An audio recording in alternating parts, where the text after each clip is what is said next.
Hello, everyone. Welcome to another edition of the Live Ones. It is Tuesday, November 2nd, 2021, and some really bad, terrible news breaking as of this recording. Henry Ruggs, star wide receiver, first round draft pick of the Raiders in 2020, around 4 o'clock this morning in Las Vegas, plows his Corvette into a Toyota RAV4 on the Spring Valley Parkway. The Toyota catches on fire and kills the occupant.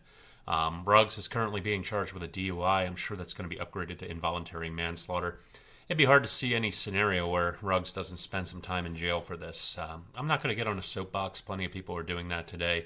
I'm not going to speculate on what it means to Ruggs or the Raiders. The story is that somebody was tragically killed, and we should really treat it as such. So we'll cover more of that as it happens.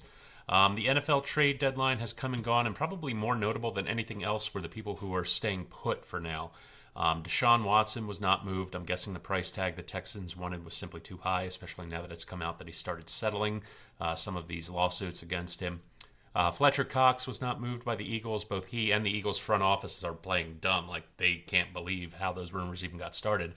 Probably the biggest name to move today was the Steelers trading linebacker Melvin Ingram to the Chiefs, who obviously desperately need to shore up their defense if they're going to have any kind of a chance at a postseason. They obviously lost to the Giants last night in a game that, as we predicted, stayed under the total and cash for us. It's a huge day of sports. Not only do we have possibly the final game of the World Series tonight, Game 6, but it's that magical time of the year when we get some MACtion, the wild, wacky, completely unpredictable conference that has captured the hearts of college football fans and bettors alike. Absolutely anything can and usually does happen. 80-point shootouts, knockdown, drag-out, trench battles, monsoon games, blizzard games. You just don't know. These are not the most talent-laden programs in college football, but for a few weeks every year, they get showcased for the world to see on Tuesday and Wednesday nights. They get the football schedule all to themselves, and we all just love them for it. We'll talk about that in just a second. Like I said, Monday Night Football was a win, and so was the Capitals Lightning under. We were 2-1. Good way to start off a new week and a new month. Let's get right to tonight's action, and we're going to start off with that MACtion, like I talked about, Ball State and Akron. Akron has opened up the season at 2-6. They are 110th in the country in total offense and 115th in total defense. Believe it or not, this is actually better than a lot of people, including myself, thought they'd be, considering they lost pretty much their only offensive weapon in Tion Dillard to an indefinite suspension.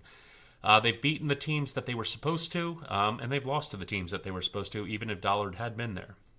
Akron has no quarterback to speak of. They rotate in 3 guys based on situation, looking for any kind of a spark that's just not coming this season.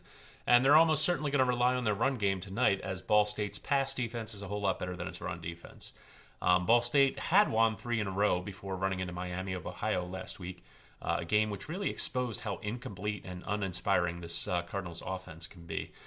Quarterback Drew Plitt has been fairly milquetoast, I would say, throwing for 1,591 yards and 11 touchdowns through his 8 games so far. That's less than 200 yards a game. With Akron's weak defense at every aspect of the game, I expect Ball State to also lean heavily on its run attack. Running back Carson Steele has a pretty decent 5.1 yards a clip thus far this year. I can see him having a big night. It's going to be near freezing at game time in Akron tonight. Cold temperatures traditionally make the ball hard as a rock and more difficult to catch. So if you can run, if you're a good running team, you definitely want to run the ball as much as possible. I expect a lot of running from both teams, which is going to chew up a lot of clock. Neither offense particularly sets the world on fire this season. Give me the under 58.5 points for tonight. That's my first official play for the night. So moving on to Toledo and Eastern Michigan. You know, there's a universe where Toledo held that lead in that Week 2 game against Notre Dame, and the breaks in those agonizing last-second drives against Central Michigan and Northern Illinois went the other way. And we're talking about a ranked 7-1 Toledo team who's poised to be in the driver's seat towards the MAC title game.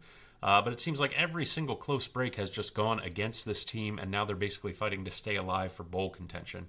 As it is, Toledo has a monster of a defense, 15th in the country in points allowed. That's kept them close in just about every game they've played, but their offense has just not gotten the job done. But I absolutely love the way they profile against Eastern Michigan tonight. The Rockets have been absolutely stellar in defending against the pass, only allowing 180 yards a game. And the pass, well, that's about all the Eastern Michigan Eagles do well. Don't get me wrong, Eastern Michigan does run the ball a lot, to their detriment, I might add, because they only muster about 3.3 yards an attempt. Their best running back, Jawan Hamilton, is good for about 49 yards a game. Their quarterback, Ben Bryant, does most of his work through the air, hitting about 69% of his passes for 8 yards an attempt and 10 touchdowns through 7 games so far. But I think Toledo's definitely got what it takes to stuff these guys and keep their total nice and low. Toledo's offense is just way too inconsistent for me to back a side or a full game total, but I do trust their defense. So give me Eastern Michigan's team total under 21.5 tonight. So then moving over to the NBA, and it's a short slate of games tonight, but the one that's got my attention are the Heat and the Mavericks. The Miami Heat are certainly one of, if not the biggest surprises in the early part of the season, winning 5 out of their first 6 games, going 5-1 against the spread, looking like perhaps the best team in the Eastern Conference here in the first couple of weeks. Their offense has just been going on a tear. Jimmy Butler with 25.3 points per game, Tyler Herro with 22, and Bam with 20.6. Anytime you have 3 guys on your team that are that consistent from night to night, you're going to win more games than you lose. Kristaps Porzingis' back problems that plagued him all last year are limiting his time with the Mavericks once again to start the year. And he's off to a slow start even in the 3 games that he has played. He's only been good for 12 points a game, shooting 30.2% from the floor and 23.5% on three-pointers. That is well below where we have set the standard for him. He's usually a whole lot more accurate than that. This is not the Porzingis that we all know. And rightfully, he's going to be sitting out tonight's game. Jason Kidd said that, if he's not right, then he's not right, and we're not going to play him. It's just way too early. But yeah, he's going to be sitting out tonight, and he's going to be joining Trey Burke and Maxi Kleber. Bam is questionable for the Heat as well with some knee problems, has not been ruled out yet. But even without him, I like the Heat as the 2.5 point road favorite here tonight. They just have way more weapons on offense. Their defense has handled just about everyone they've been put up against so far, and they've got all the momentum you could possibly want in the last week and a half. So yeah, give me the Heat minus 2.5 points tonight. So over to the NHL, and the game that's got my attention is the Maple Leafs and the Golden Knights. After a really disappointing 1-4 start to the season, the Vegas Golden Knights are going to go for their 4th straight win Tuesday night when they play the Toronto Maple Leafs to open a 4-game road trip. After they won that 5-4 shootout victory over the Ducks on Friday, the Leafs are also coming off of a 5-4 win against the Red Wings, their 2nd win in a row after they dropped 4 straight.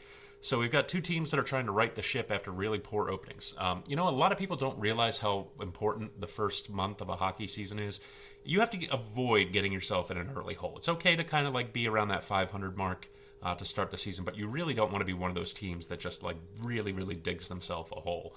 Because it's not like baseball or basketball or most football games.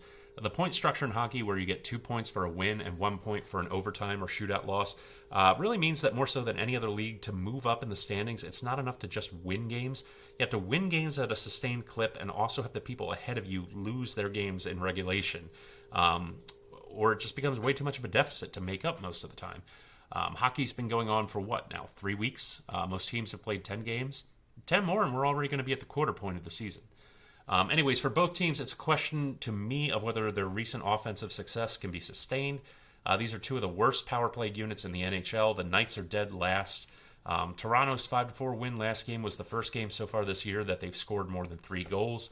And for the Knights, their 5-4 win was only the 2nd game that they've done it. So you're giving me a total of 6 on this game with all of these stats. I'm taking the under all day.